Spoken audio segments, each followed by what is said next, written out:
इसके बिफोर हम लोगों ने इलेक्ट्रोमैग्नेटिक इंडक्शन पढ़ा। इलेक्ट्रोमैग्नेटिक इंडक्शन में हम लोगों ने लास्ट में हम लोग एसी जनरेटर पढ़ा, जिसमें इंड्यूस ईएमएफ का formula E=E0 sign omega into T ये आया था।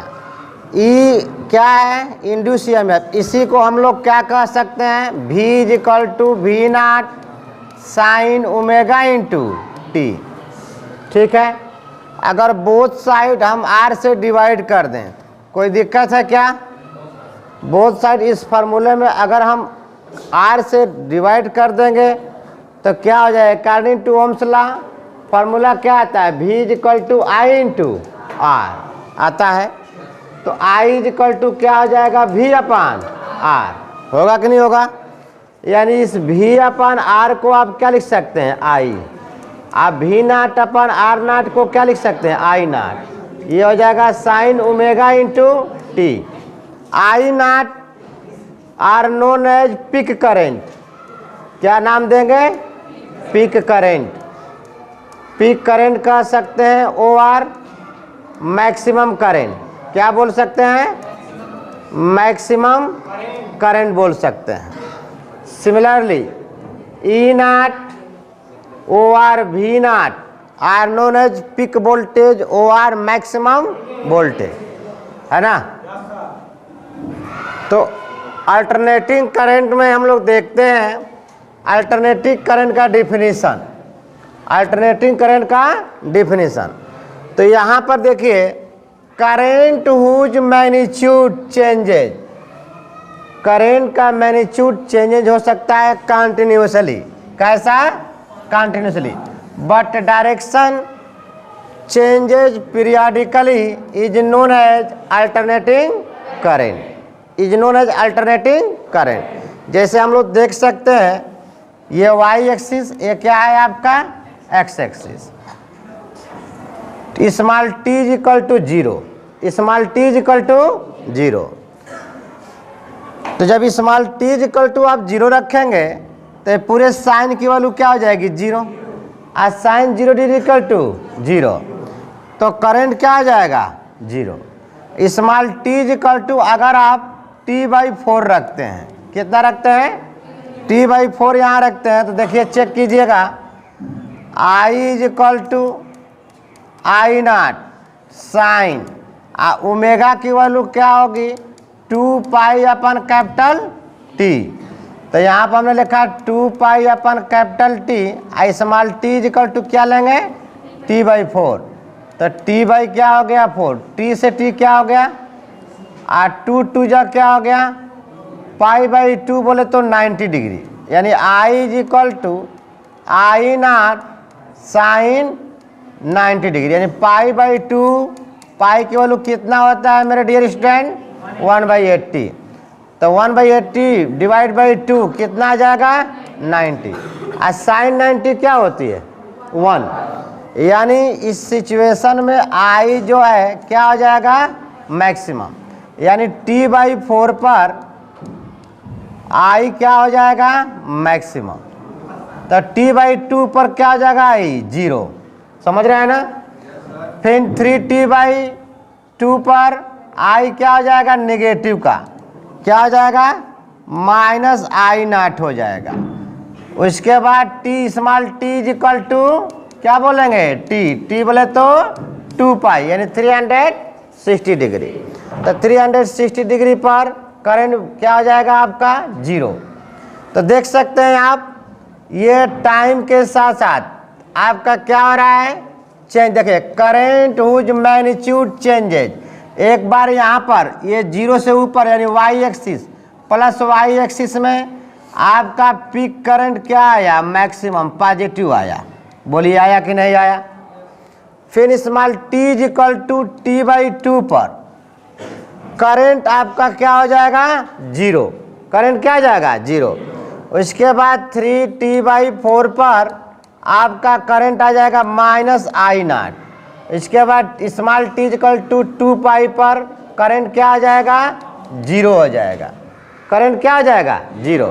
तो इसलिए हम कह सकते हैं कि current whose magnitude changes continuously but direction changes periodically is known as alternating current. बात समझ में आया? इसी तरह से आप डिफिनीशन यहाँ पर अल्टरनेटिंग करंट के जगह पर अल्टरनेटिंग ईएमएफ का देख सकते हैं।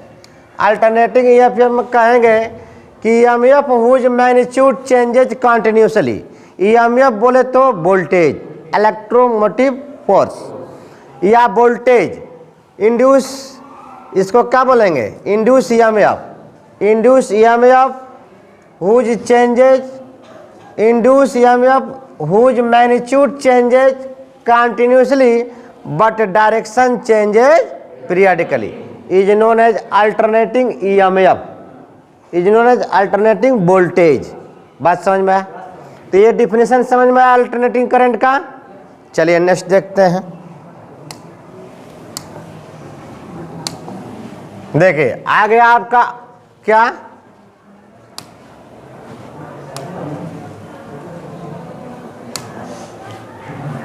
Alternating EMF, alternating EMF. तो इसको आप समझिए, अल्टरनेटिंग ईएमएफ को ईएमएफ बोल सकते हैं या क्या बोल सकते हैं? इंड्यूस ईएमएफ बोल सकते हैं या वोल्टेज बोल सकते हैं। Voltage whose magnitude changes continuously, induce EMF या वोल्टेज का मैग्नीट्यूड कंटिन्यूसली चेंज होगा। एक बार हाफ साइकिल के लिए पॉजिटिव होगा तो नेक्स्ट हाफ साइकिल के लिए नेगेटिव होगा। बात समझ में? या मैग्नीट्यूड कंटिन्यूसली चेंज होगा, लेकिन कैसा चेंज होगा? पीरियडिकली। कैसा चेंज होगा? But direction changes periodically is known as alternating EMF. Same definition है करंट में। अल्टरनेटिंग करंट में हमने क्या कहा था कि current whose magnitude changes continuously but direction changes periodically. अब अल्टरनेटिंग ईएमएफ कहिए या अल्टरनेटिंग वोल्टेज कहिए, EMF whose magnitude changes continuously but direction changes periodically. जो उसका डायरेक्शन चेंज हो रहा है वह टाइम के रिस्पेक्ट में हो रहा है। Small T is equal to 0 पर वोल्टेज कहिए या करंट कहिए, दोनों क्या होगा? 0। Small T is equal to T/4 पर करंट कहिए या वोल्टेज कहिए, क्या आएगा? मैक्सिमम वोल्टेज आएगा या मैक्सिमम करंट आएगा। समझ रहे हैं ना? Small T is equal to T/2 पर करंट और इंड्यूस ईएमएफ या अल्टरनेटिंग वोल्टेज क्या होगा? 0। इक्वेशन मैंने बताया V equal to V0 sin omega into T, I equal to I0 sin omega into T. तो वोल्टेज हो या ईएमएफ हो या करंट हो, इनके मैग्नीट्यूड चेंजेज होगा कंटिन्यूसली बट डायरेक्शन चेंजेज होगा periodically, is known as alternating EMF या अल्टरनेटिंग करंट। ठीक, बात समझ में आया? लेकिन दूसरी बात समझिए, यहाँ पर इक्वेशन वैसा ही बनेगा। देखिए यहाँ से आपका 0 है, यहाँ से वोल्टेज बढ़ रहा है, बढ़ते बढ़ते यहाँ पर एक वोल्टेज आकर कांस्टेंट हो जा रहा है, यानी इसके बाद ये वोल्टेज आपका बढ़ेगा नहीं। बात समझ रहे हैं? तो इसलिए इसको हम लोग बोलते हैं पीक वोल्टेज। क्या बोलेंगे? Peak voltage. इधर का माइनस होगा, क्या होगा? माइनस। तो इधर निगेटिव का इंड्यूस में पीक वोल्टेज या निगेटिव का पीक करंट इधर मिलेगा, और इधर आपका क्या मिलेगा?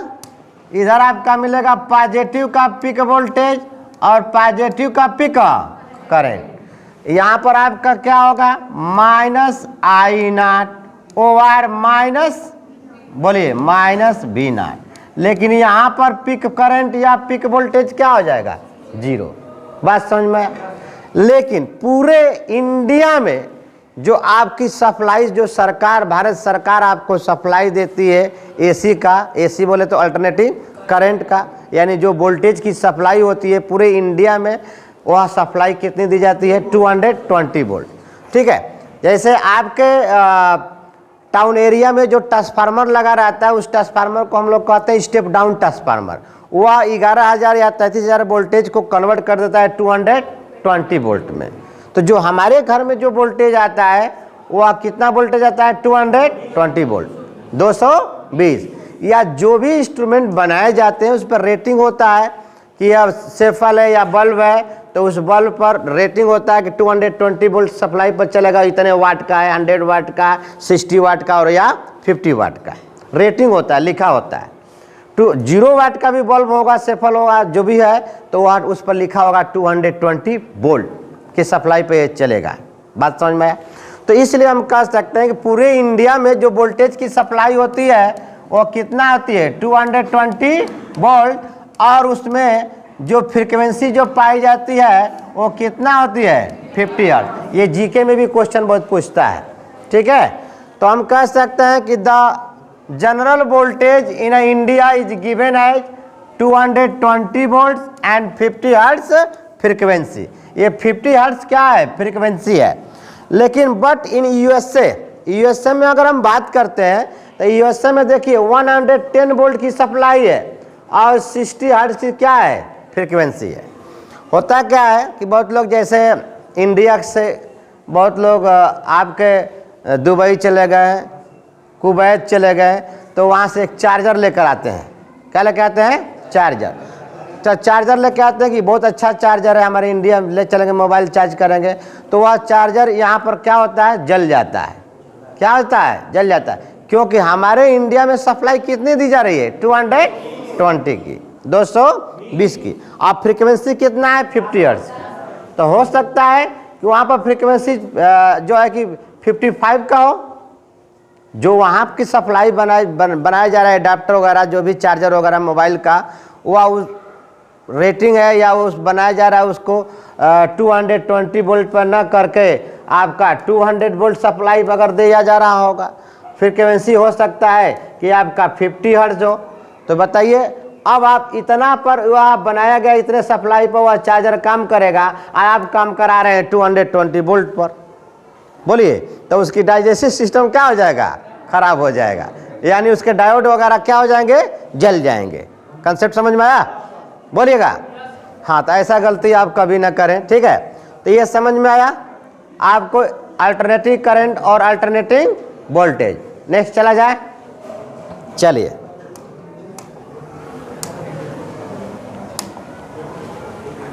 Direct current, over study current, इसको हम लोग डीसी बोलते हैं। क्या बोलते हैं? डीसी। डायरेक्ट करंट को हम लोग बोलते हैं डीसी।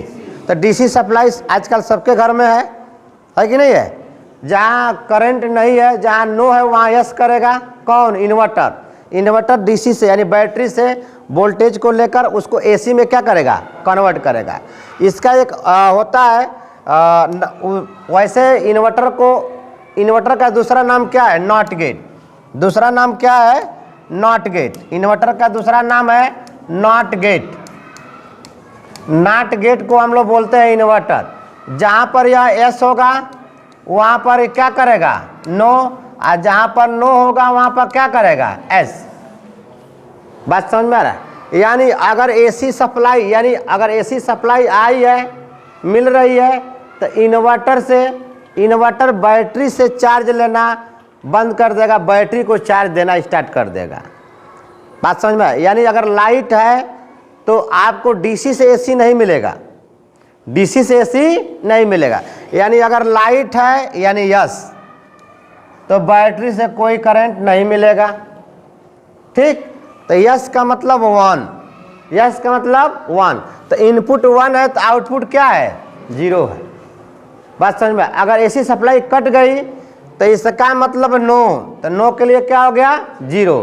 तो अब इन्वर्टर काम करेगा, वो क्या कर देगा? 1। तो इसको हम बोलते हैं बुलियन एक्सप्रेशन। क्या बोलते हैं? Boolean expression. ये आउटपुट पल्सेटिंग है। क्या है? आउटपुट पल्सेटिंग है। बात समझ में आया? बोलो। जहाँ नहीं, भाई इन्वर्टर क्यों लगाया गया? इन्वर्टर क्यों लगाया गया है? कि यस को नो करने के लिए, नो को यस करने के लिए, ठीक है। लाइट चली गई, अपने आप इन्वर्टर क्या हो गया? इन्वर्टर से फिर काम होना स्टार्ट हो गया, ठीक है। तो इसको हम लोग समझते हैं। देखिएगा, डीसी सप्लाई आपका जो भी डीसी सप्लाई देंगे तो डीसी सप्लाई में कोई फ्रीक्वेंसी नहीं होती है। फ्रीक्वेंसी कितनी होती है? 0। फ्रीक्वेंसी कितनी होती है? 0। और यहाँ पर इसके बिफोर हम लोग देखें कि डायरेक्शन चेंज हो रहा था पीरियडिकली, डायरेक्शन चेंज हो रहा था पीरियडिकली, यानी हाफ साइकिल के लिए पॉजिटिव तो नेक्स्ट हाफ साइकिल के लिए नेगेटिव। इसीलिए एसी मारता है तो हम लोग बच जाते हैं। एक बार प्लस हो गया, एक बार क्या हुआ? माइनस। एक बार पॉजिटिव, एक बार उसी स्मॉल इंस्टेंटेनियस टाइम में, और उसमें फ्रीक्वेंसी है तो इसलिए वाइब्रेट कर रहा है, तो वाइब्रेट करेगा तो झनकारेगा, तो झनकारेगा तो आपका सेंस ऑर्गन बहुत तेजी से काम करेगा, हाथ को पीछे हटा लेते हैं। लेकिन डीसी में ऐसा नहीं है, कोई फ्रीक्वेंसी नहीं पाई जाती है। डीसी में फ्रीक्वेंसी क्या है? 0 है। तो ये तो चिपका लेगा, फेविकोल लगा लेगा। क्या लगा लेगा? फेविकोल, है ना? समझ रहे हैं ना? तो ये होगा current whose magnitude and direction remain same, जिसमें डायरेक्शन और मैग्नीट्यूड दोनों क्या है? सेम है। उसे हम क्या कहेंगे? Direct current over DC current, over DC current. बात समझ में आया? तो इसका फिगर अगर पूछता है तो आप इस तरह से फिगर बनाएंगे। हाँ हाँ, एसी आप ऑफ कर दो। एसी क्यों ऑन किए होते हैं? ठंडा में देख लो, जैकेट पहने हुए हैं। हाँ ठीक है, बताइए डीसी करंट समझ में आया? असल में एसी पढ़ रहे हैं तो एसी को ऑन ऑफ करके देख रहा है बच्चा। हाँ शांत रहें। अब देखिएगा, अब हम लोग पढ़ेंगे एवरेज वोल्टेज या एवरेज करंट। एवरेज वोल्टेज या average current for complete cycle. Complete cycle का मतलब क्या हुआ? जहाँ से चले वहीं आ गए, यानी 0 से 360 एक साइकिल बना कि नहीं बना? कंप्लीट साइकिल का मतलब ये हुआ, देखिए ये हो गया आपका कंप्लीट साइकिल। 180 और 100 360 एक कंप्लीट साइकिल, यानी 0 से क्या हुआ? Small T equal to capital T, तो ये कंप्लीट साइकिल हुआ। हाफ साइकिल की बात किया जाए तो हाफ साइकिल कहाँ मिलेगा? टी इक्वल टू T/2 पर मिलेगा। कंसेप्ट समझ में आया? तो हम लोग देखते हैं एवरेज करंट या average voltage for a complete cycle. Next यहां पर देखिए, समझिएगा अच्छे तरह से।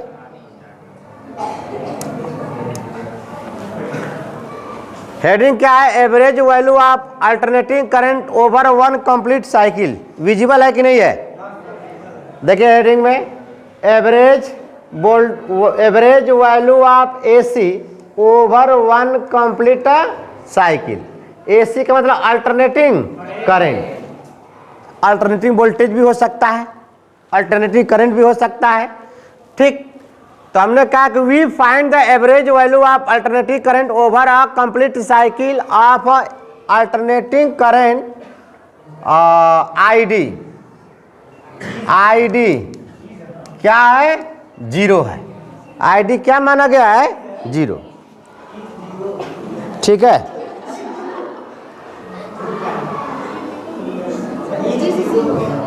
हाँ इज 0। यहाँ पर मिस्टेक हो गया है।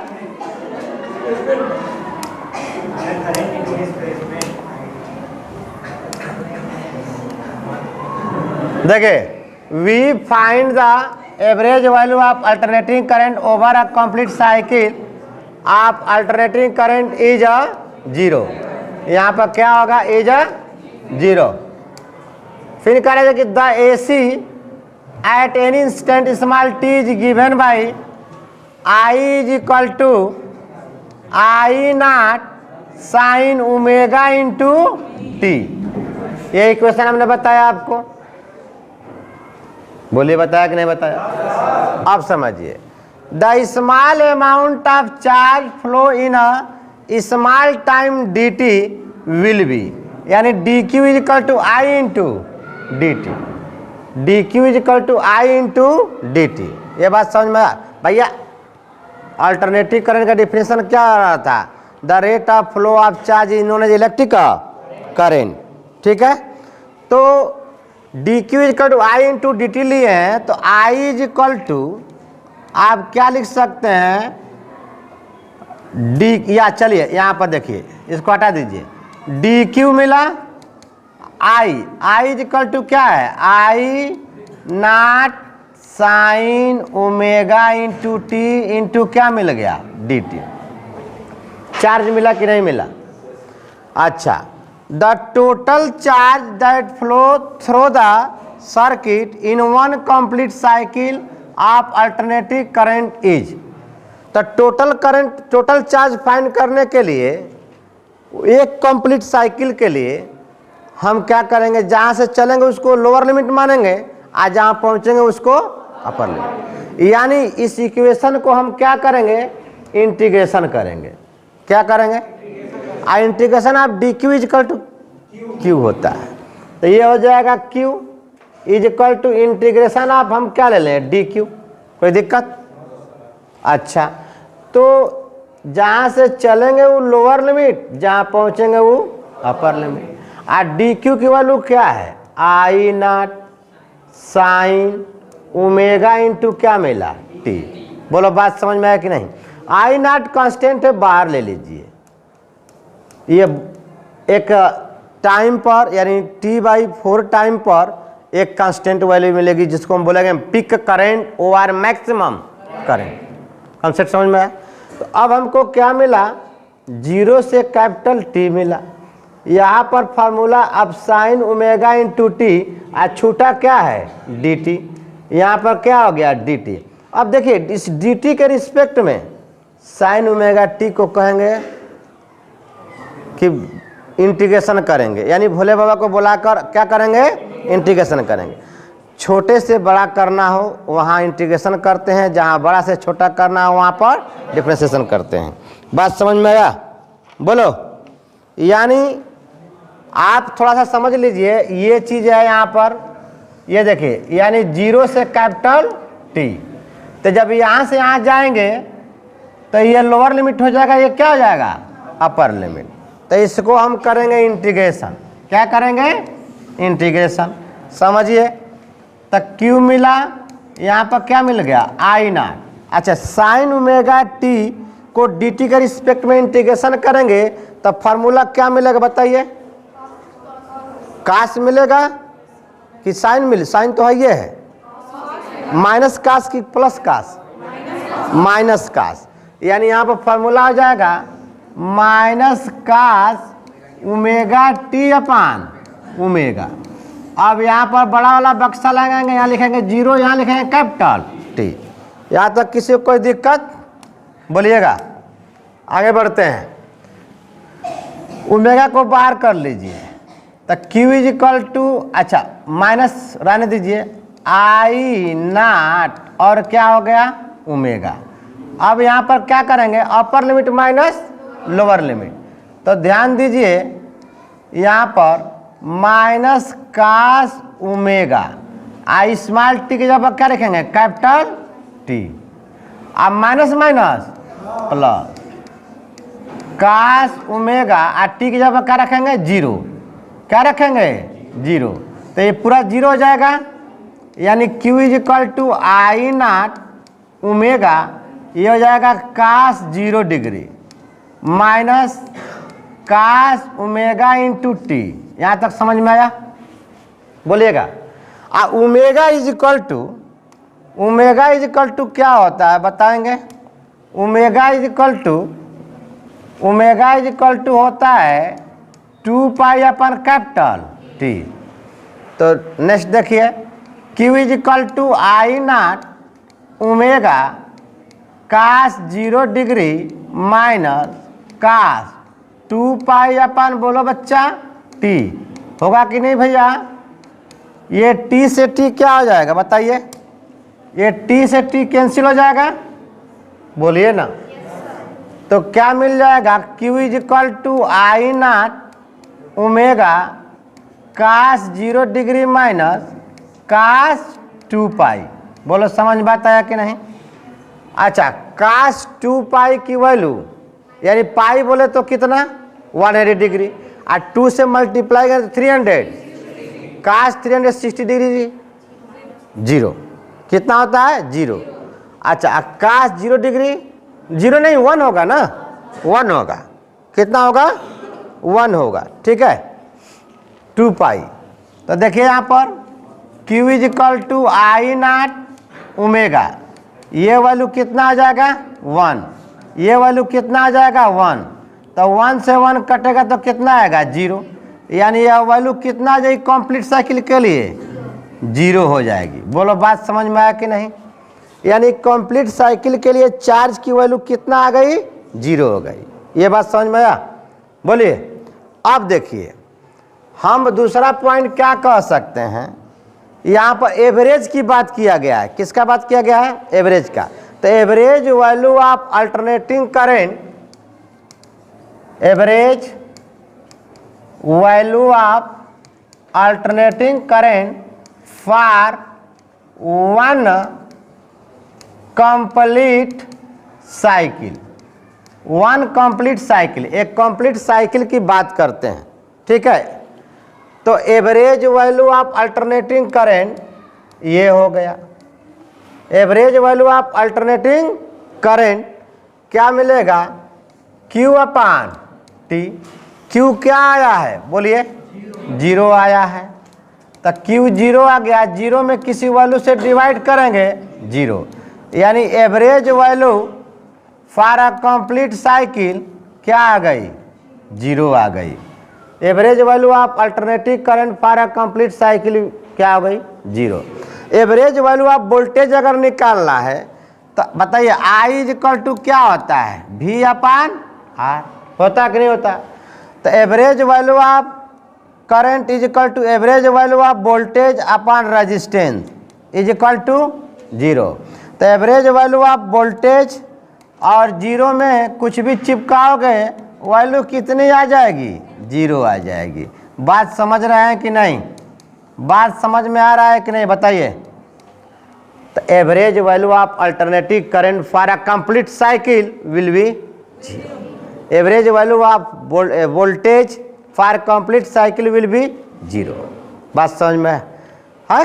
तो आज हमने क्या क्या देखा, अभी अल्टरनेटिव करंट देखा, उसके बाद अल्टरनेटिव वोल्टेज देखा, उसके बाद average value of alternative current for a complete cycle. तो अल्टरनेटिव करंट का डिफिनेशन क्या मिला बोलिए, current whose magnitude changes continuously but direction changes periodically is known as alternating. अच्छा alternating EMF whose magnitude changes continuously but direction changes periodically. बात समझ में आया। हमने कहा कि पूरे इंडिया में जो अल्टरनेटिंग करंट या अल्टरनेटिव जो वोल्टेज की सप्लाई होती है वह कितनी होती है 220, और फ्रीक्वेंसी कितनी पाई जाती है इंडिया में 50, USA में 60 फ्रीक्वेंसी 60, और सप्लाई ठीक है 110 वोल्ट की सप्लाई होती है। उसके बाद हमने देखा average value of alternating current for a complete cycle. तो कंप्लीट साइकिल के लिए देखा तो हमने कहा कि we find the average value of alternative current over a complete cycle, alternative current is 0। फिर हमने कहा कि the alternative current at any instant small t is given by I is equal to I nought sine omega into t। तो the small amount of charge flow in a small time dt will be, तो क्या होगा dq is equal to I into dt। तो I का equation यहाँ पर ऊपर दिखाई दे रहा है कि नहीं दिखाई दे रहा है बोलो। तो ये I की वैल्यू यहाँ पर हमने क्या पुट किया I nought sine omega into t into dt, इसको हमने क्या मान लिया इक्वेशन फर्स्ट। अब हम चार्ज निकालना है किसके लिए फॉर कंप्लीट साइकिल के लिए। तो कंप्लीट साइकिल के मतलब टोटल चार्ज निकालना चाहते हैं। The total charge that flow through the circuit in one complete cycle of alternative current is Q, total charge Q is equal to integration of dq की value यहाँ पर क्या कर दिया पुट कर दिया, तो क्या मिला dq की value I nought sine omega into t into dt। I nought को कांस्टेंट मानकर बाहर ले लिया और साइन ओमेगा टी को डिफ्रेंशिएशन करने चला, तो डिफ्रेंशिएशन करने चला, अरे डिफ्रेंशिएशन नहीं सॉरी इंटीग्रेशन, तो साइन ओमेगा टी, देखो साइन ओमेगा टी, ठीक है ना, दो बार है फंक्शन ना, तो ओमेगा साइन ओमेगा टी का इंटीग्रेशन करेंगे तो minus cos omega T upon omega, omega को बाहर ले लिया, उसके बाद बक्सा बनाया, एक टी लिया एक जीरो लिया, जहाँ से चलेंगे वो लोअर लिमिट, जहाँ पहुँचेंगे वो अपर लिमिट। दिवेश जी कंसेप्ट समझ में आ रहा है ना, तो यहाँ पर ये ले लिया। अब देखिए upper limit minus lower limit, तो क्या हुआ cos omega T, small T की जब हमने क्या रख दिया कैपिटल टी, भाई कंप्लीट साइकिल ना, जीरो से टी पहुंचना है ना, बोलो cos T is equal to zero, तब टोटल क्या आ जाएगा जीरो, तो एक कास, अच्छा ओमेगा की वैल्यू क्या लिया हमने 2 पाई अपन कैपिटल टी, अच्छा ये प्लस था तो इसको पहले लिख लिया, आई माइनस था तो इसको बाद में लिख लिया, ओमेगा की value 2 pi upon capital T, एक टी दुनिया से चला गया है ना, तो क्या मिला 2 पाई, कास 0 डिग्री माइनस कास 2 पाई, कास 0 बोले तो 1, कास 2 पाई बोले तो 1, तो 1 माइनस 1 0, 0 में किसी से मल्टीप्लाई करोगे 0, इक्वेशन सेकेंड आ गया। फिर हमने कहा कि average value of alternative current for a one complete cycle, ठीक है, क्यू अपान टी, क्यू क्या इक्वेशन सेकेंड में 0, 0 में किसी वैल्यू से डिवाइड करोगे 0, तो ये क्या हुआ average value of alternating current for a one complete cycle is 0। बात समझ में आया, बोलिए। तो नेक्स्ट लेक्चर में मिलेंगे हम लोग, it's okay, bye, thank you for watching video.